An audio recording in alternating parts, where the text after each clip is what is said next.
வணக்கம், இது உங்கள் தினக்கதிர்.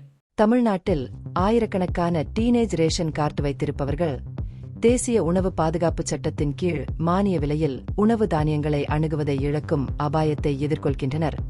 ஏனெனில் இது அவர்களின் இகேஒய்சி சரிபார்ப்பை தடுக்கிறது. பாதிக்கப்பட்டவர்களில் பெரும்பாலோர் 13 முதல் 17 வயதுக்குட்பட்ட குறைந்த வருமானம் கொண்ட குடும்பங்களைச் சேர்ந்த பள்ளி மாணவர்கள்.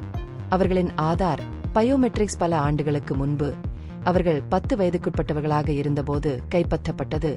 இப்போது காலப்போக்கில் ஏற்படும் உடல் மாற்றங்கள் காரணமாக இந்த அமைப்பு பெரும்பாலும் அவர்களின் கைரேகைகளை அடையாளம் காண தவறிவிடுகிறது. மூத்த குடிமக்களும் இதே போன்ற சிரமங்களை எதிர்கொள்கின்றனர். 70 வயதுக்கு மேற்பட்ட நபர்கள் இகேஒய்சியை முடிக்க சிரமப்படுகிறார்கள். ஏனெனில் அவர்களின் கைரேகைகள் வயதுக்கு ஏற்ப மங்கிவிட்டன. இதனால் சரிபார்ப்பு தோல்வியடைந்தது.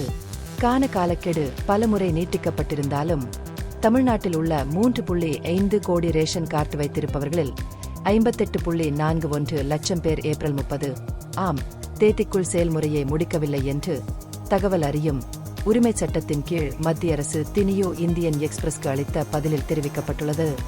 இகேஒய்சி செயல்முறையை பின்பற்றாதது பயனாளிகள் ரேஷன் கார்டுகளிலிருந்து நீக்கப்படுவதற்கு வழிவகுக்கும் என்பதை மத்திய அரசு தெளிவுபடுத்தவில்லை. இதுபோன்ற நீக்கங்கள் நேப்சா இன் கீழ் மாநிலத்தின் அரிசி ஒதுக்கீட்டை குறைக்கக்கூடும். இதற்கிடையில் தமிழ்நாடு சிவில் சப்ளைஸ் துறை நியாய விலைக்கடைகளுக்கு முழுமையற்ற இகேஒய்சி கொண்ட ரேஷன் கார்டுகளின் பட்டியலை வெளியிட்டுள்ளது.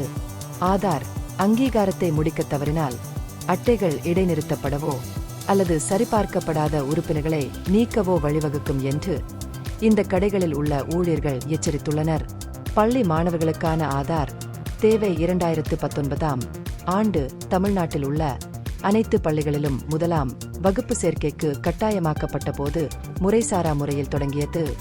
அப்போதிருந்து 2ஆம் வகுப்பு முதல் மாணவர்களும் நலத்திட்டங்களை அணுக தங்கள் ஆதார் விவரங்களை சமர்ப்பிக்குமாறு கேட்டுக் கொள்ளப்பட்டுள்ளனர். இருப்பினும் இதை கட்டாயமாக்கும் முறையான உத்தரவு எதுவுமில்லை.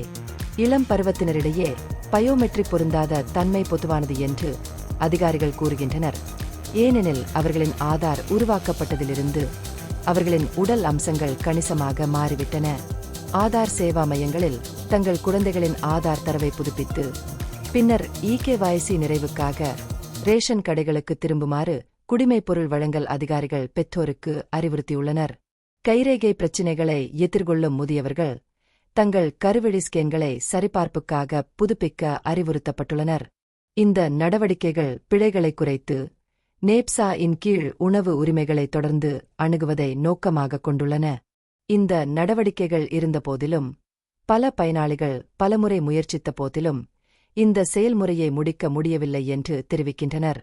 வாலாஜா அருகே உள்ள ஒரு பெண் தனது 15 வயது மகனின் கைரேகைகள் அடையாளம் காணப்படவில்லை என்றும் முதலில் ஒரு ஆதார் மையத்தை பார்வையிடுமாறு கூறப்பட்டதாகவும் கூறினார்.